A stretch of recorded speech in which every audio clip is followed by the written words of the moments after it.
Boa noite a todos. Abra sua Bíblia em Números, capítulo 13.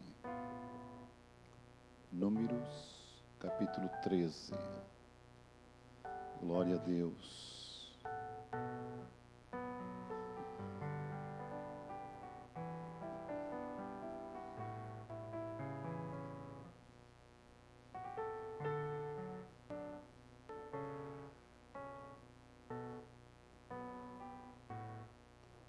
Números capítulo 13, o versículo 30. Glória a Deus.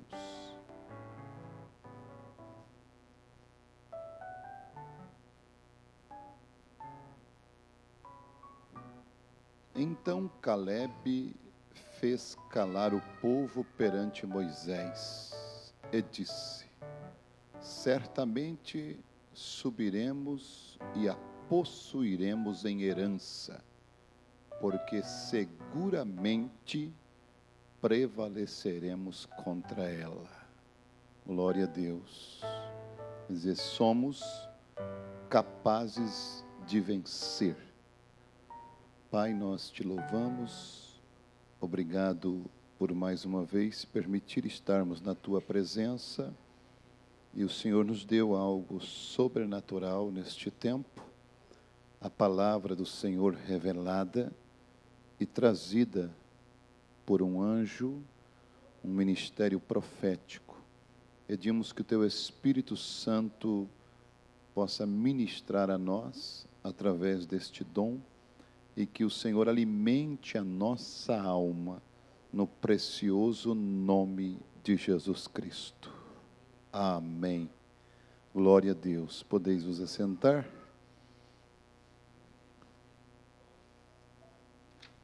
O profeta, ele pregou duas mensagens muito sobressalentes, que é Deus mantém sua palavra, a parte 1 e a parte 2. E o profeta nos relata algo do seu primeiro sermão. Seu primeiro sermão, quando ele pregou a primeira vez, ele tinha um professor que se chamava Roy Davis, um pastor dele, que inclusive diz ele que foi um excelente professor e ele era também advogado.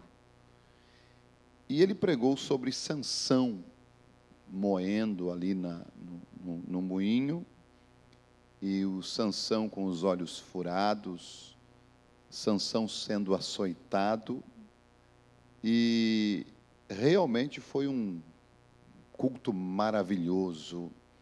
O povo realmente chorou, se alegrou na presença de Deus, e ele ficou, então, com aquilo lisonjeado, ficou maravilhado, seu primeiro sermão.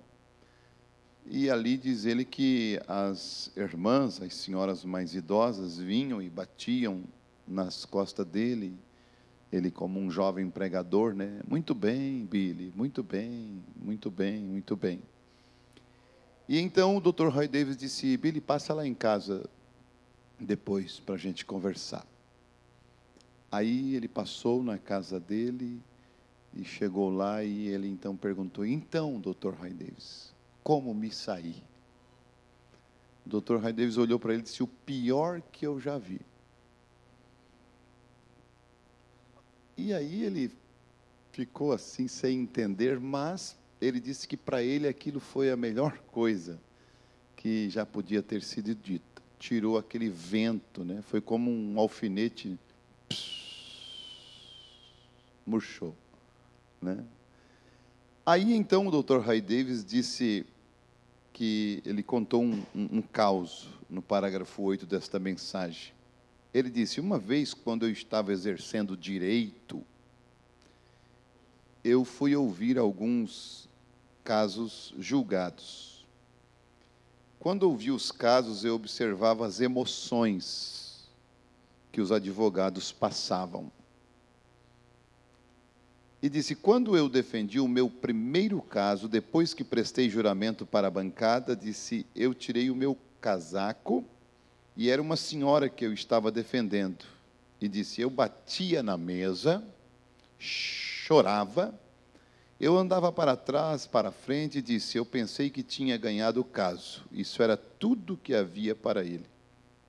Quer dizer, chorou, gritou, sapateou, andava para frente, para trás, defendendo a mulher.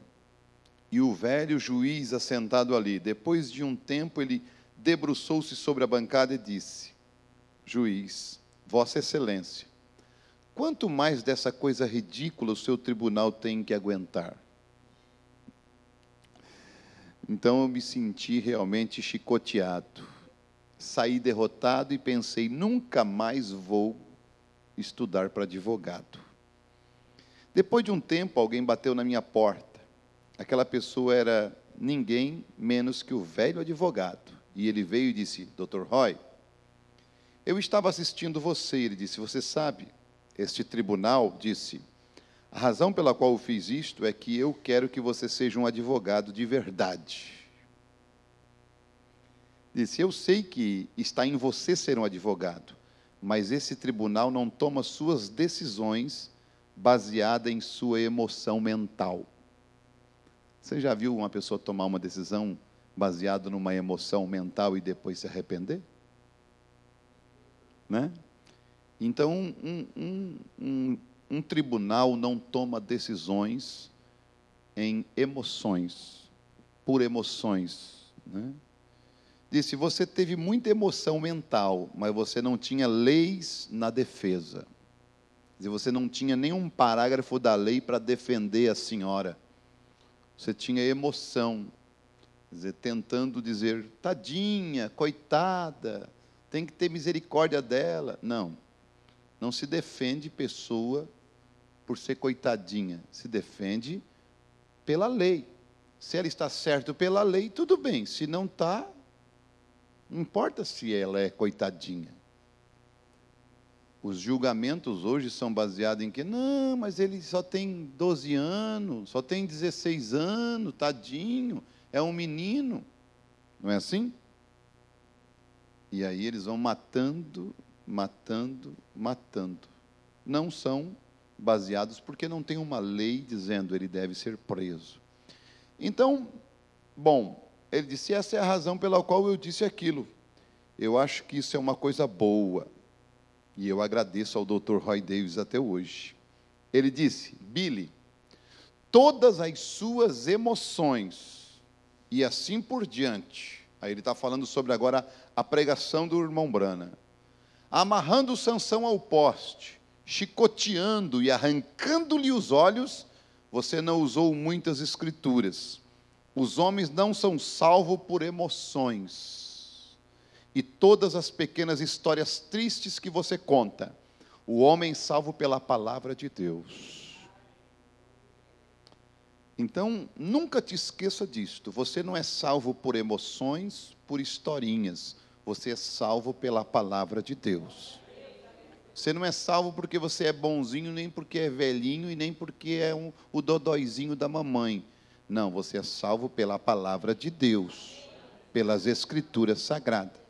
Não é salvo porque é amigo do pastor, nem amigo da igreja. Não é salvo porque apertou a mão de alguém, ou porque colocou o nome. Não, eu fiz caridade. Não, você é salvo pela palavra de Deus.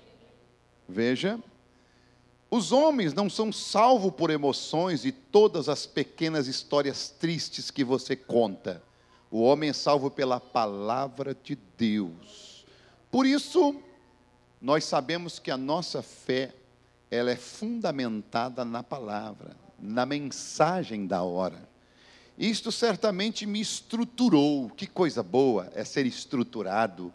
Que coisa boa é um jovem estruturado. Que coisa boa é uma moça estruturada, né? Porque quando ela vai casar, quando ela vai ter o seu lar, ela vai saber o que fazer, não é? Que coisa boa é você ser direto. E então você ensinar as verdades que vão estabelecer aquela igreja no assim diz o Senhor. Veja, que Deus, então isso certamente me estruturou. Desde então eu tenho declarado isso, que Deus não nos julga baseado em nossas emoções ou por causa das nossas aflições com a igreja. Que forte isso, hein?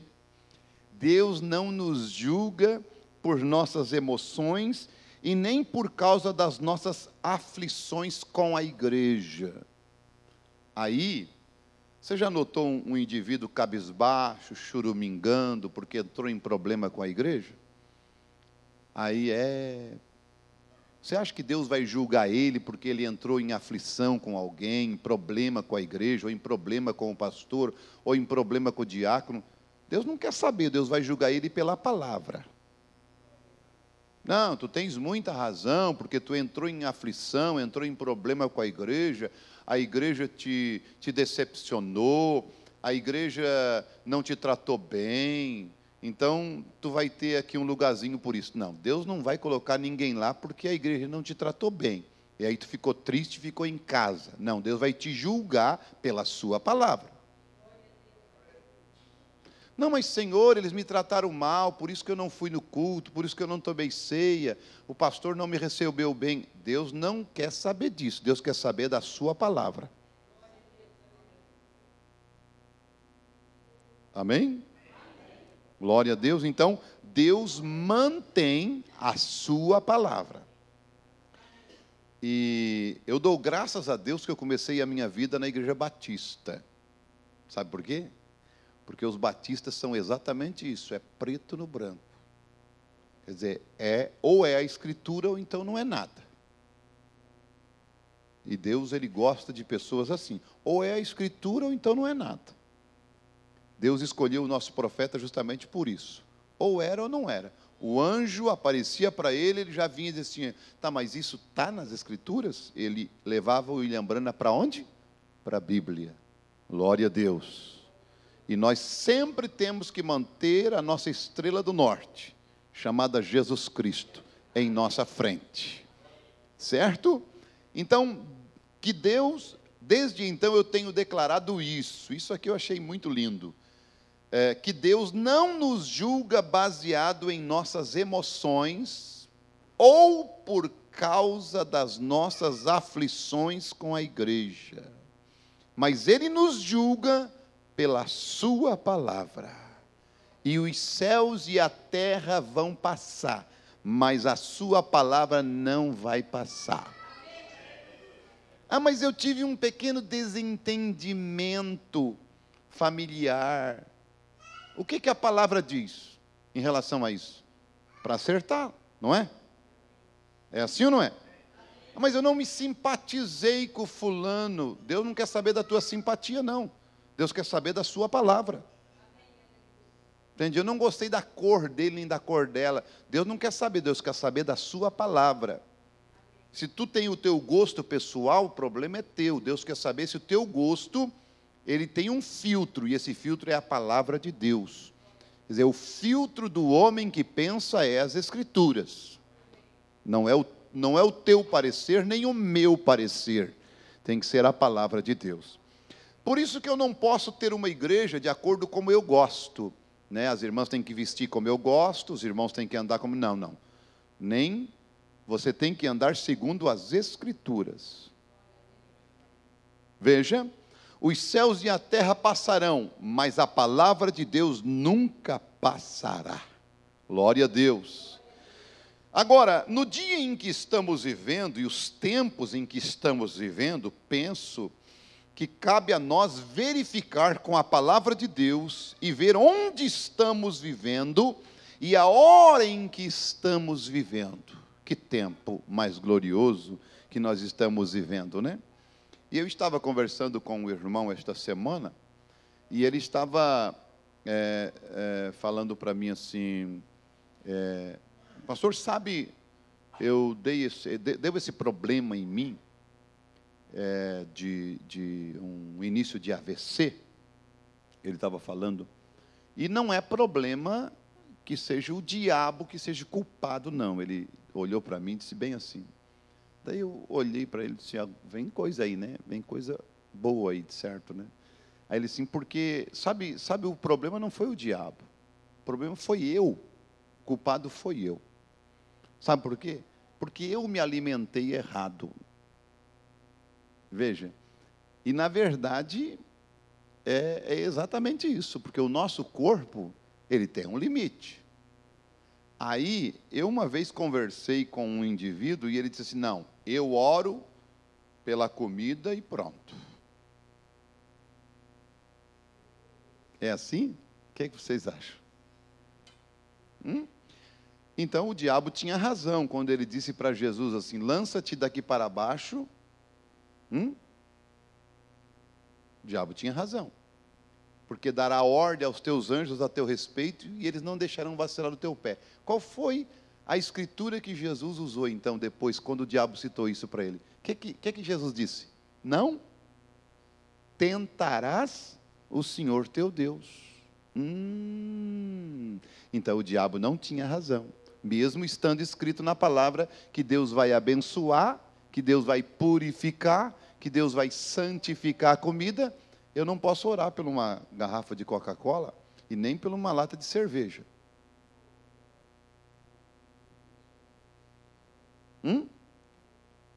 E nem por um copo de cachaça. Não é assim? É que nem... Então, agora, eu devo me cuidar. Aí esse irmão me deu uma lição muito, muito significativa que eu já levo em prática na minha vida, né? Mas o fator é exatamente, Deus, ele mantém a sua palavra. Não é assim? Deus mantém a sua palavra. Agora, Deus, ele é curador? É ou não é? E ele cura, mas ele cura baseado na nossa fé. E nós não devemos tentar a ele, correto? Porque tentar a Deus é eu saber que ali tem uns 10 cachorros bravos que vão me morder e eu digo assim, Deus cuida, eu vou passar pelo meio deles. Isso é tentar a Deus. Entende? Eles vão te estraçalhar. Agora, o que é que Deus cuida? Deus cuida um Paulo que vai pegar lenha para fazer fogo e a serpente morde, não é assim? É ou não é? Aí a serpente morde e então não faz nada, porque foi um acidente. Aí tinha um pastor que estava lá, inclusive morreu. Ele foi tentar a Deus exatamente nisso. Porque ele foi pegar a serpente para provar Marcos 16. Morreu. Morreu envenenado pela cobra, o pastor. Por quê? Porque foi fazer um espetáculo citando Marcos capítulo 16. Tentando a Deus. Então nós devemos manter a palavra que Deus mantém. Aleluia. Veja. Agora, este dia é um dos dias mais marcantes que o mundo já viu. É um dos maiores tempos para pregar o evangelho que o mundo já conheceu. Você é feliz por viver neste tempo? Veja. Agora, no Velho Testamento havia 3 maneiras de conhecer a vontade de Deus. Você gostaria de conhecer a vontade de Deus? É claro que uma delas era a lei escrita. A seguinte era por um profeta. E a próxima era por um sonhador. E quando um profeta profetizava ou um sonhador sonhava, eles deixavam que falasse diante do Urim e Tumim. E aquilo era o peitoral que estava no peitoral de Arão. E lá estavam as pedras que representavam cada tribo. E se o profeta estava correto, ou o sonhador estava certo, vinha uma luz sagrada sobre aquele peitoral e era chamado Urim e Tumim. E não importava quão real parecesse. Agora, eu quero que vocês captem isto. Não importa quão real parecesse, se aquelas luzes não brilhassem no Urim e Tumim, Deus havia recusado a mensagem. Qualquer estudioso da Bíblia sabe disso. Agora, que coisa tremenda é isso. O Urim e Tumim foi abolido do peitoral de Arão, porque esse sacerdócio acabou. Mas o Urim e Tumim de Deus hoje é a palavra de Deus. Velho e Novo Testamento. Ai daquele que adicionar ou retirar qualquer coisa deste livro. Que coisa. Deus nos deu uma base, não nos deu? E nós podemos nos basear. Vai para o inferno quem quer, não é? Porque nós temos uma bússola para seguir. Não estamos perdidos ao meio atemporal de Laodiceia. Estamos fora desta era maligna, sendo guiado pela coluna de fogo, através desta mensagem gloriosa. Aleluia! Esta é a verdade eterna de Deus. E no dia em que as pessoas dizendo, nós não precisamos da Bíblia, ela foi traduzida 15 vezes ou mais, como é que sabemos se está correta? Ainda que os céus e a terra passem, a palavra de Deus nunca passará.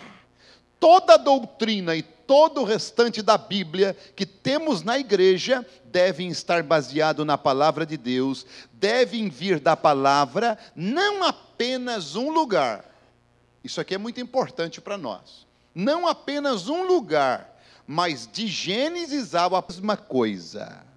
Porque não podemos basear nossos pensamentos em uma pequena escritura, pois a Bíblia diz, pela boca de 2 ou 3 testemunhas, toda a palavra seja confirmada. Quer ver um exemplo?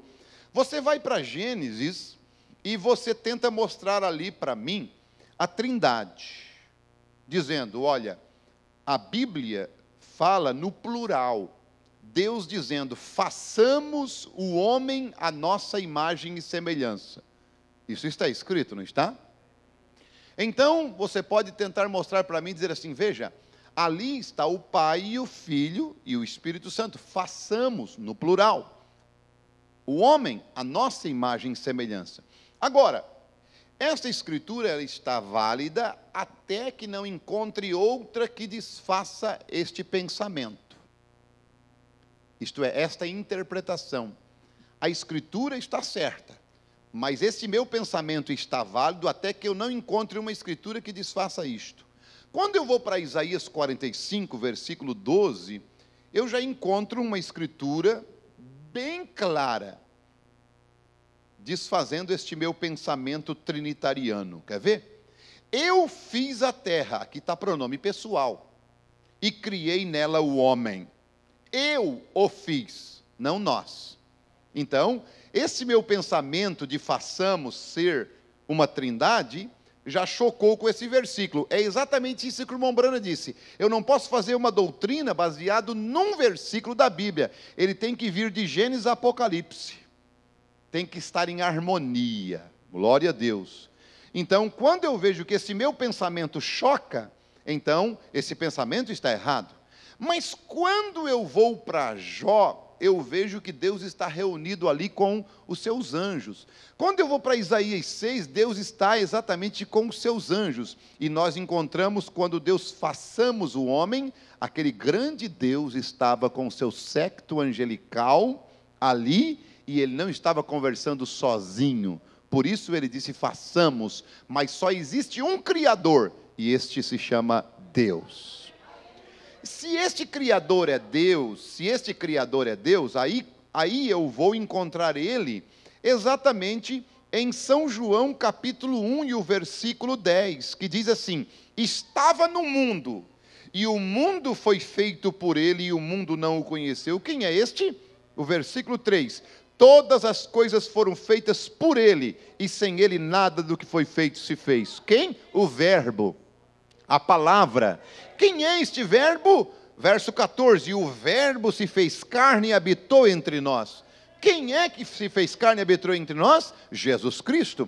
Então, Jesus Cristo foi exatamente quem fez este mundo e criou. Então, ele é este Jeová, Criador, que se fez carne e habitou entre nós. Veja, isto é as escrituras de Gênesis a Apocalipse. Quer dizer, você não choca uma escritura com a outra, porque uma escritura não desfaz a outra.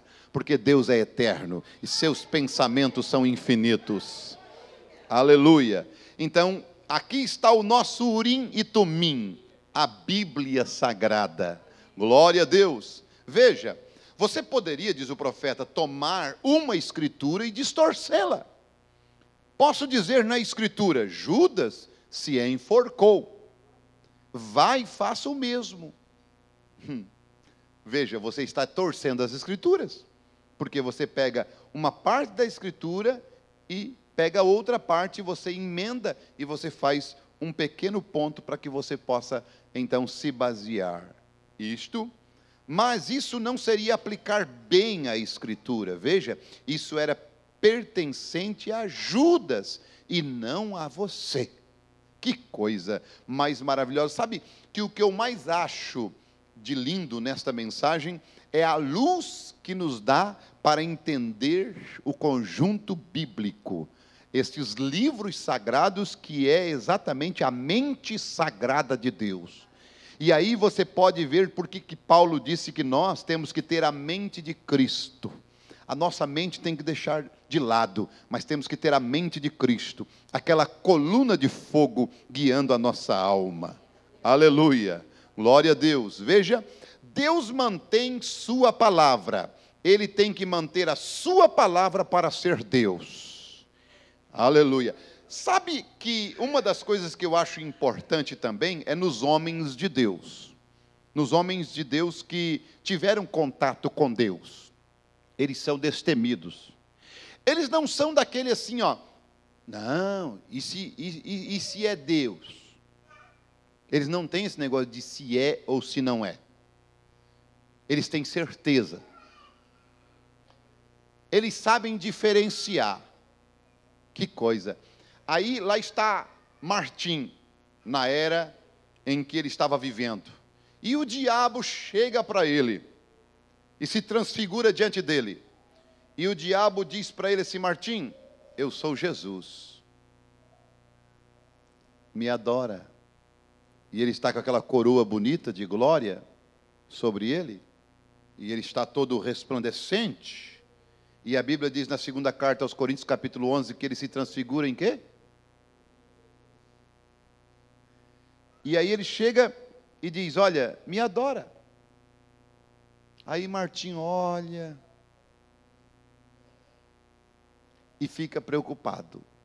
Mas ele vai para as Escrituras. Aquilo salvou a era, porque ele viu que Jesus nunca pediu adoração. E o que esse camarada estava pedindo adoração? E ele observou outro ponto sobressalente: Jesus não está coroado, quem vai coroar Jesus é a noiva. Ele disse: não pode ser Jesus, está fora das Escrituras. O Jesus que eu conheço é a Bíblia. E ele olhou e disse: Satanás, em nome de Jesus. Aí aquilo explodiu. Veja, como você se comportaria diante de um quadro desse? Aí você vai para Josué, um grande homem de Deus. Chega um anjo e vem vindo diante dele. Ele puxa da espada, ele está num campo de batalha, ele puxa da espada e então escora aquele anjo e diz: és tu um dos nossos ou um dos nossos inimigos? Ele pede a sua identificação. Veja, homens de Deus são exatamente assim. O que Elias disse? Bom, se Baal é Deus, serviu. Mas se Deus é Deus, vamos adorar a Jeová. E outra, e vamos fazer agora um desafio, porque nós não podemos ficar entre dois pensamentos. Que coisa mais maravilhosa. Deus mantém a sua palavra, e Ele tem que manter a sua palavra para ser Deus. Ele tem que ficar atrás de tudo o que Ele disse em sua palavra, e isso é exatamente onde minha fé repousa. Glória a Deus, é sobre a palavra falada de Deus. Aleluia, glória a Deus, bendito seja o nome do Senhor. Veja, agora, vocês vão observar que Israel, nessa leitura que nós fizemos, já estava aqui em Cades Barneia, já estava aqui na fronteira, já estava quase para entrar em Canaã, e ali houve um conflito muito forte. No mundo espiritual, quando nós chegamos neste lugar, em Cades Barneia, para cruzarmos o Jordão e entrarmos no Espírito Santo, há sempre um conflito muito forte na dimensão espiritual. Os demônios se arregimentam para vir contra nós e para nos desanimar desta promessa que Deus nos deu. E nós vamos ver aqui que eles não saíram do Egito por promessas feitas por políticos. Foi uma promessa feita a Abraão 430 anos antes. Deus prometeu, e quando Deus desceu para falar com Moisés, a primeira coisa que Deus diz foi: eu tenho me lembrado da minha promessa que eu fiz a Abraão. A Abraão, a Isaque e a Jacó. Deus, ele mantém a sua palavra. Aquilo que ele falou, ele não esquece.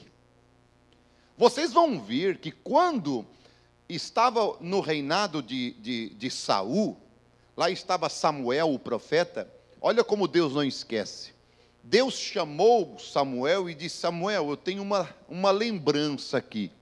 Na caminhada de Israel no deserto, o meu povo sofreu demais por um povo chamado Amalequita. Eles realmente pressionaram o meu povo, e o meu povo sofreu. E eu me lembrei do que Amaleque fez ao meu povo. Eu quero que você chame Saul, arregimente o exército e não deixe nenhum amalequita. Veja como Deus lembra das coisas, porque Deus mantém a sua palavra. Deus não esquece de nada. Deus é um Deus de promessa e Ele cumpre a sua promessa. Agora, o que nós devemos fazer? Diz o profeta. Agora, o nosso texto começa hoje à noite com um povo do pacto, lá no Egito. Eles ainda estavam lá esperando. No que eles estavam esperando? Na palavra de Deus. No que nós esperamos? Na palavra de Deus, que havia sido falada por meio de Abraão, que a sua descendência peregrinaria em terra estranha por 400 anos. Agora, preste bem atenção nisso. Mas na longa espera, as pessoas tinham se afastado do real significado e não estavam esperando por este dia que viria. Que coisa! Muitas vezes eu penso que a igreja, pela demora, ela não está mais esperando com uma expectativa que deveria estar. E outra coisa que poderíamos dizer: eles não estavam esperando por aquilo do jeito que veio. Que coisa! Quando veio, foi completamente estranho. E eu espero que a palavra de Deus não seja estranha para nós, quando Deus está cumprindo as suas promessas no nosso meio. Que isto não seja estranho para você e nem para mim, mas que nós possamos estar tão afinados com o Espírito Santo, que nós possamos discernir o mover de Deus na nossa vida, porque o rapto está aqui. Sim, a vinda do Senhor está aqui, diante dos nossos olhos, diante da nossa vida, e nós temos que perceber e alinhar a nossa vida com a palavra, porque Deus não vai nos julgar fora desta palavra, Ele vai nos julgar baseado nesta palavra, não baseado em nossas emoções e nem em nossos dodóis, mas Ele vai nos julgar baseado em sua palavra. Que coisa! Ah, meu Deus! E é isso que se passa com a gente hoje. Temos nossas mentes estabelecidas no modo como Deus tem de fazer as coisas, do jeito que achamos que Ele vai fazê-lo, e normalmente estamos errados, porque Deus tem a sua maneira de fazer, e é através da sua palavra. Aleluia! Bendito seja o nome do Senhor. Deus prometeu que iria libertá-los, não foi? E Deus cumpre a sua palavra. Mas interessante, quando Deus veio, o que aconteceu? E quando chegou o tempo para eles serem libertos, Israel falhou em reconhecer o seu líder para libertá-los. Irmãos, você tem que ser muito grato a Deus, porque você reconhece esse profeta como profeta de Deus para a tua era, para o teu dia, para a tua hora. Você reconhece aquela coluna de fogo como sendo o grande Jeová, porque Deus sempre fez isso. Ele fez isso lá, Ele mandou um profeta, mandou um anjo e mandou uma coluna de fogo. Para nós Ele mandou um profeta, um anjo e uma coluna de fogo. Irmão, e nós sabemos que Deus não muda o seu parecer acerca da sua palavra, jamais muda, jamais vai mudar. Ele começou com fé lá no princípio, ele termina com fé.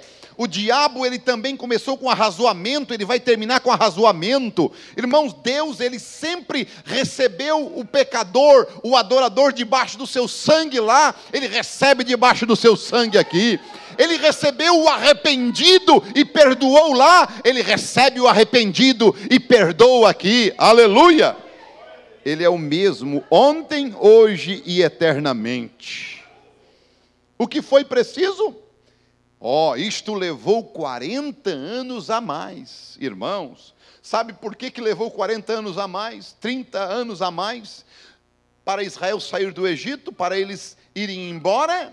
Foi porque eles não entenderam o plano de Deus, não entenderam a maneira de Deus, não entenderam como Deus estava fazendo as coisas. Deus estava fazendo exatamente através de um homem chamado Moisés. Deus tinha descido ali através daquele homem chamado Moisés. As mãos de Deus eram as mãos de Moisés, os olhos de Deus eram os olhos de Moisés. A vara que Moisés tinha não era de Moisés, era a vara de Deus.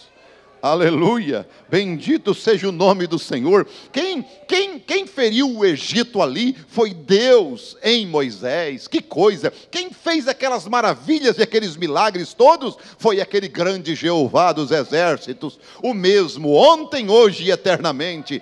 Ele não muda, nunca vai mudar, não tem nenhuma sombra de variação. Quer ler uma escritura comigo? Abra aí em Tiago capítulo 1, versículo 17, e você vai ver que escritura mais linda é essa aqui.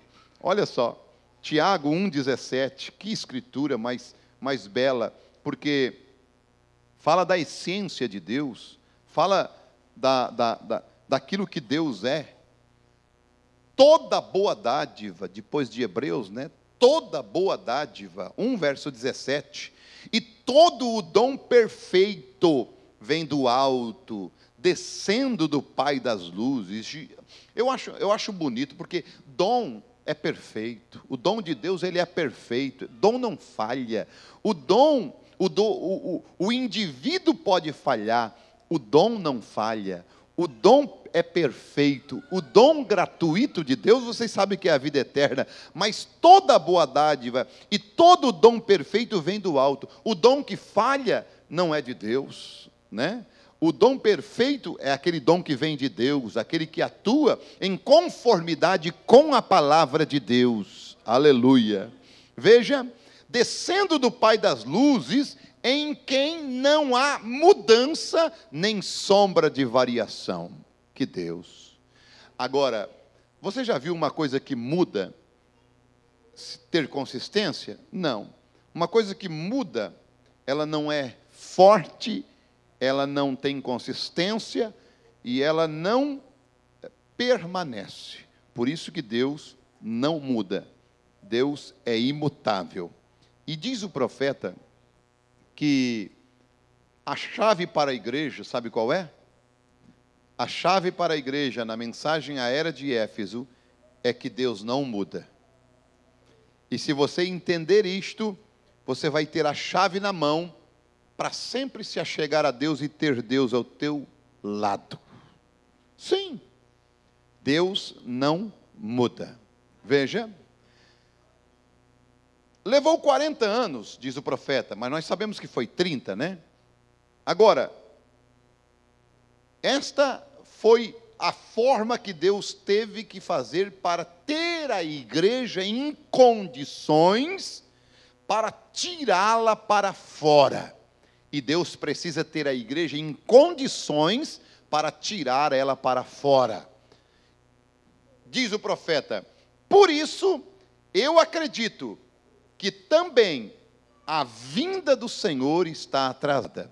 Nos dias do profeta, em que ele estava pregando, ele sabia, entendia que a vinda de Jesus Cristo estava atrasada. Quanto mais agora, você não acha?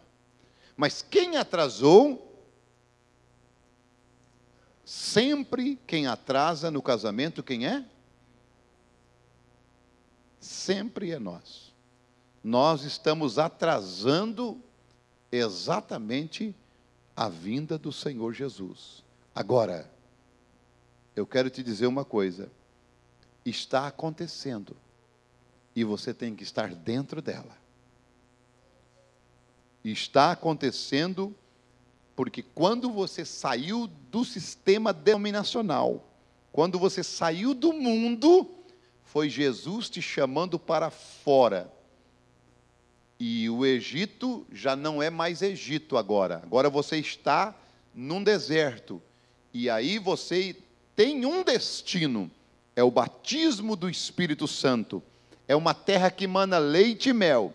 E o teu descanso só será em Canaã, isto é, no batismo do Espírito Santo. E se Deus não muda, se Deus não falha, se Deus mantém a sua palavra, não importa, Ele vai ter alguém lá dentro de Canaã. Ele vai ter alguém batizado com o Espírito Santo.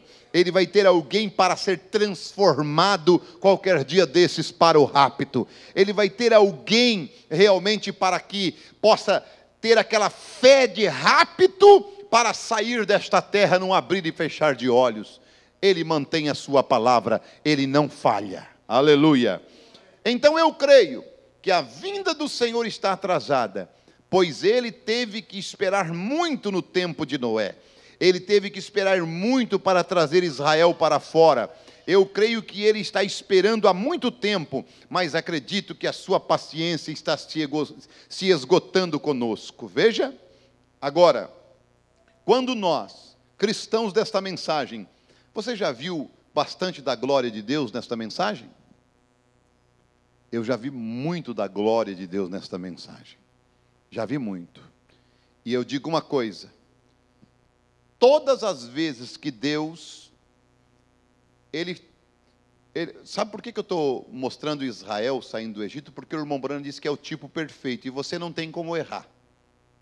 Quando você saiu do Egito, você viu a glória de Deus. A mensagem te fez ver a glória de Deus em todos os sentidos. Quantos estiveram aqui, que estão aqui, nos 3 dias de jejum aqui? Quantos que estiveram aqui nos 3 dias de jejum que passou agora?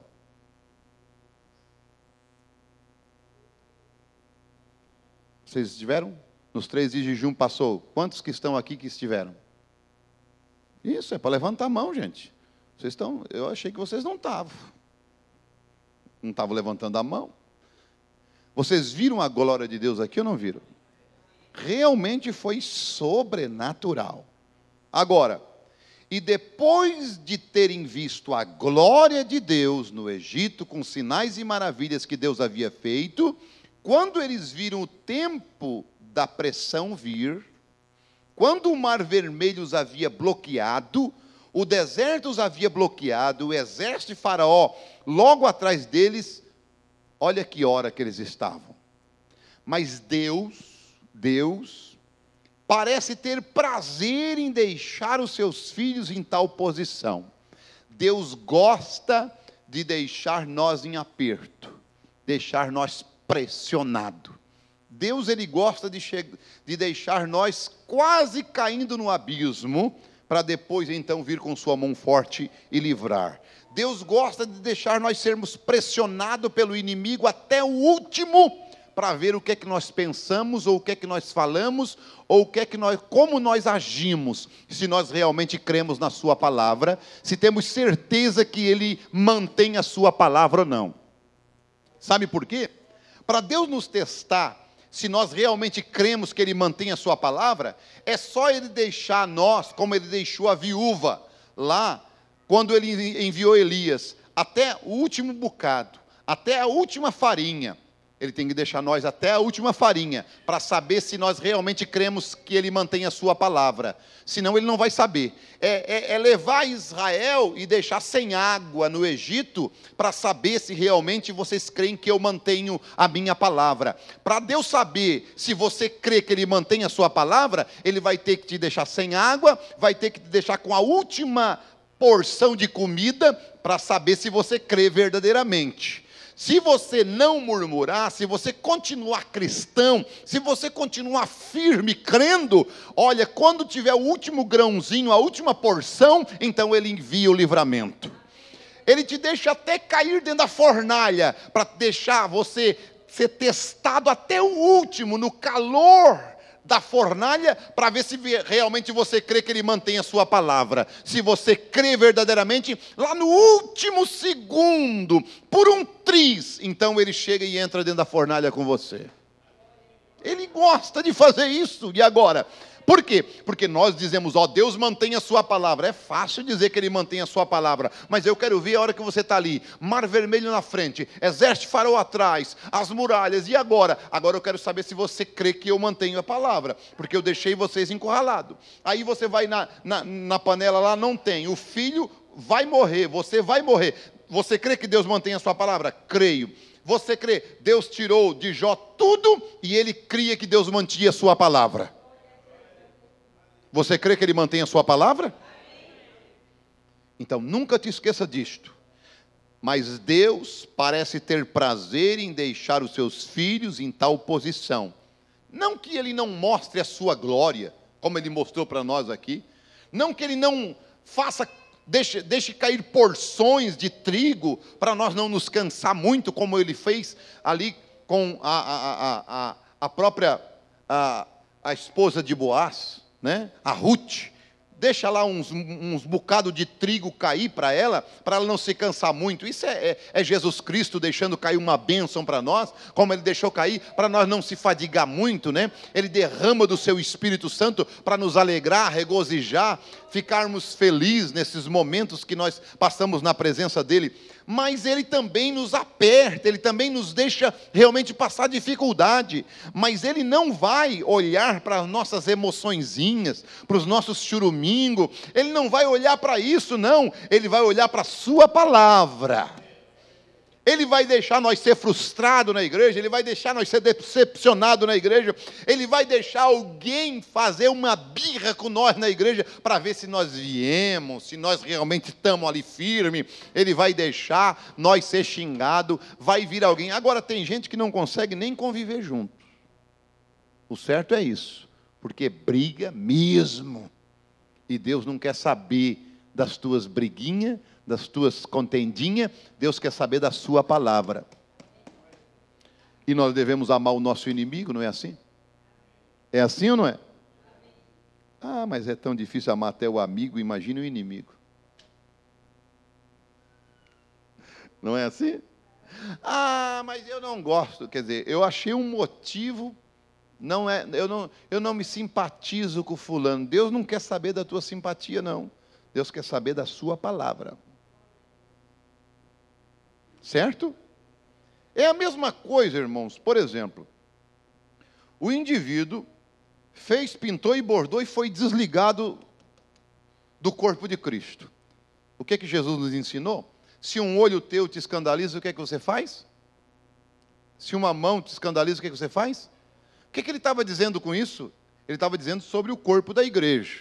Se um membro escandalizou, corta, tira ele fora, desliga ele do companheirismo, porque é melhor chegar sem ele no céu do que ir com ele para o inferno. Era isso que ele estava dizendo, ele estava falando do corpo dele. Ele não estava falando dos nossos membros carnais, não. Tem gente que quer arrancar um olho da pessoa, porque diz que o olho começa a cobiçar as mulheres e tal. Não é assim, não. Não tem nada a ver uma coisa com a outra. Quer cortar a mão, porque às vezes a mão rouba. Lá no Islã eles fazem isso, eles cortam a mão, né? Não é assim? Mas não é cortar essa mão aqui, não. É desligar o indivíduo da igreja que está escandalizando o corpo da igreja, tirar ele fora, desligar ele fora. É isso que Jesus quis dizer. É esse espiritual, não é? Lá no Velho Testamento era natural. Aqui é espiritual. Aí você desliga ele. Aí você desliga ele do corpo e Deus, Ele mantém a sua palavra. Aí você diz, não, mas eu sou tão amiguinho dele, eu não tenho condições de ficar longe dele. Deus não quer saber da tua amizadezinha com ele, Deus quer saber da sua palavra. Deus quer saber da Bíblia, do que ele disse. É assim ou não é? Não, mas isso, eu não tenho nada a ver, porque não foi eu que briguei com ele, não tem nada a ver. Deus quer saber é da sua palavra. Por isso que eu digo, as nossas emoções estão levando nós com muita bagagem, muitas vezes, para o inferno. As nossas emoções, nós temos que manter o que Deus mantém. Não é assim? Veja, é estranha, diz o profeta, a maneira que Deus conduz os seus filhos. Meu Pai, é estranho, mas é a maneira correta. Glória a Deus. Bendito seja o nome do Senhor. Já é 10:09, né? Só mais um pouquinho aqui, posso ir mais um pouquinho aqui? Só mais um pouquinho aqui para nós fechar esse quadro.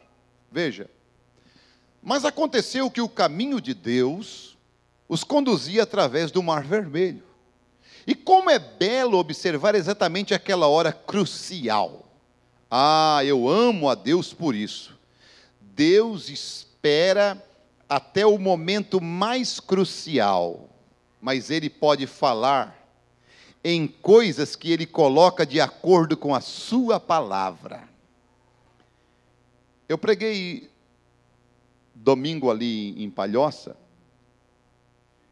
e eu estava falando exatamente sobre isso. Deus deixa nós irmos na beira do abismo, para então nos livrar. Deus nos deixa ir na boca do leão, para depois nos salvar. Deus nos deixa passar na última necessidade, para depois. Deus espera até o momento mais crucial. Até parece que vai ser uma derrota, mas Deus vem e dá o livramento. Mas Ele pode falar em coisas que Ele coloca de acordo com a sua palavra. Aleluia. Ele lhes havia prometido levá-los para a terra prometida, e Ele está obrigado à sua palavra. Que coisa. Irmão, não existia nada naquele deserto que podia acabar com Israel, porque a palavra de Deus tinha que se manter firme. Agora vem 10 indivíduos e diz assim, não, nós não podemos entrar em Canaã. Mas vem 2 indivíduos e diz, não, Deus pode cumprir a sua palavra. Deus é capaz de nos dar esta terra. Não porque nós temos força, não, não é por isso. Ele vai nos colocar lá, é porque Ele prometeu que faria, e está acabado. Aleluia. Veja, irmãos, ele não é questão da minha capacidade ou da tua capacidade, é questão da capacidade de Deus, da sua palavra. Ele lhes havia prometido levá-los para a terra prometida, e Ele está obrigado à sua palavra. Esse grande momento crucial é difícil, meu Pai. Como foi fácil para Deus resolvê-lo? Sim, foi fácil para Deus resolvê-lo, mas num momento crucial, difícil para a mente humana, difícil para o lado humano, mas para Deus muito fácil. Glória a Deus. Aleluia. Ele simplesmente pegou a coluna de fogo e moveu-a entre eles e os egípcios que vinham, e era luz para Israel e escuridão para eles. Que coisa! Agora, isso é o que está acontecendo agora, meu irmão. Está chegando a um ponto que, para aqueles que rejeitam a Cristo, Ele está se tornando escuridão para eles. Eles não querem mais saber. E eu te digo uma coisa, tem pessoas que creram nesta mensagem que hoje são ateus, de carteirinha. Meu Deus, por quê? Porque eles rejeitaram a palavra, rejeitaram o assim diz o Senhor, rejeitaram a luz do dia, e ao rejeitar a luz do dia, as coisas ficam escuras para eles. Não rejeite a palavra de Deus. Veja, essas pessoas que estavam mantendo a sua palavra, caminhando na luz, movendo-se e seguindo os comandos de Deus, todas as coisas simplesmente se abriram para eles. Aleluia. Quer que as coisas se abram para você? Siga os comandos de Deus, siga a palavra de Deus. Não tenha dúvida do que Deus falou. Ele é capaz, aleluia. Ele é poderoso, aleluia. E você notou como foi fácil para o Criador? Deus enviar um forte vento e soprar e abrir o mar? Como é fácil para Deus. Como é fácil para Deus. Como é fácil para Deus, aleluia. Bendito seja o nome do Senhor. Foi fácil para Deus, porque Deus só deu uma olhada para o mar e o mar tremeu de medo e se abriu. Aleluia. Deixe Deus olhar para o teu problema e o teu problema vai tremer de medo diante deste Deus. Mas não desista, não importa até aonde vai. Deus deixa até o último momento e Deus entra em cena. Para quê? Para provar se você realmente crê que Ele mantém a sua palavra. Eu creio que Ele mantém a sua palavra. Eu já o vi em ação muitas vezes. Eu já o vi agindo por muitas vezes quando eu não podia.